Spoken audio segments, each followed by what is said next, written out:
কি ভাবছেন? এত কষ্ট করে গরুর মাংস রান্না করলেন কিন্তু ভালো একটি কালার আসলো না এবং অথেন্টিক টেস্ট পেলেন না। যদি অ্যাস্থেটিক স্টাইলে গরুর মাংস রান্না করতে চান তাহলে আমার রেসিপিটি ফলো করতে পারেন। তো hey WhatsApp guys, I am fat boy, welcome to my channel.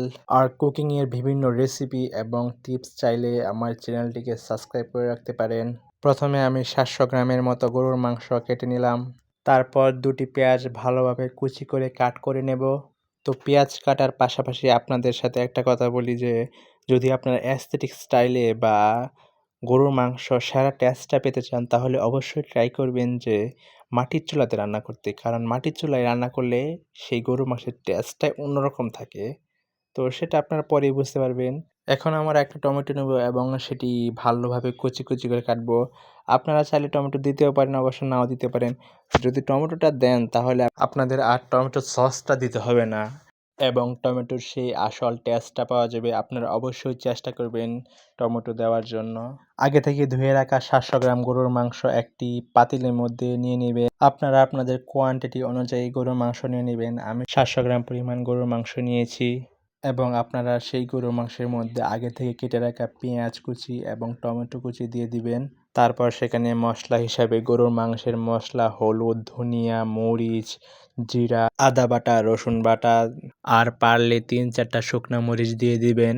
তারপর সেগুলো ভালোভাবে মাখিয়ে নিতে হবে।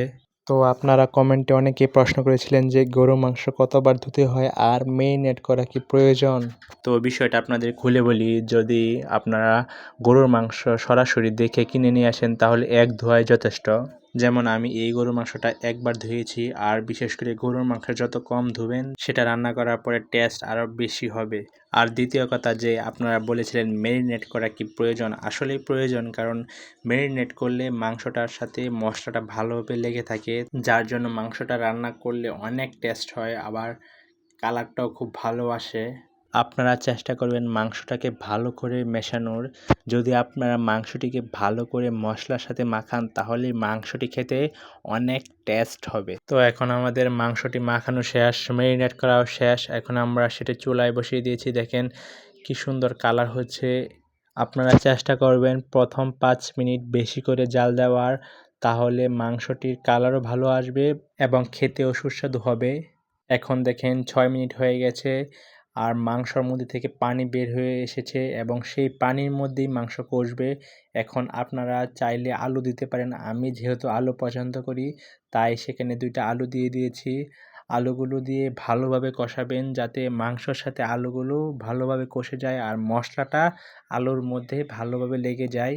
আর বিশেষ কথা না বললে হয় না, আমি এই রান্নাটি করেছি মাটির চুলায়। দেখেন ফাইনাল লুক কি সুন্দর একটি কালার এসেছে। আর এরকম গরুর মাংস যে মাংসর টুকরা ধরলে ঝরঝরে পড়ে যায়। তো আমি একটি বাটির মধ্যে তুলছি, আপনারা দেখেন যে মাংসটা কেমন হয়েছে। তো আপনারা অবশ্যই কমেন্ট করে বলবেন যে এই মাংসটা খেতে কেমন লাগবে। আর যদি ভিডিওটি আপনাদের ভালো লেগে থাকে তাহলে অবশ্যই লাইক, কমেন্ট এবং শেয়ার করবেন। তো আজকে এই পর্যন্তই। আমার সাথেই থাকুন, আরও নতুন নতুন রেসিপি নিয়ে আসবো। আর যদি আপনাদের কুকিং সম্পর্কে কোনো টিপস লাগে তাহলে অবশ্যই জানাবেন। তো আজকে এই পর্যন্তই। খোদা হাফেজ।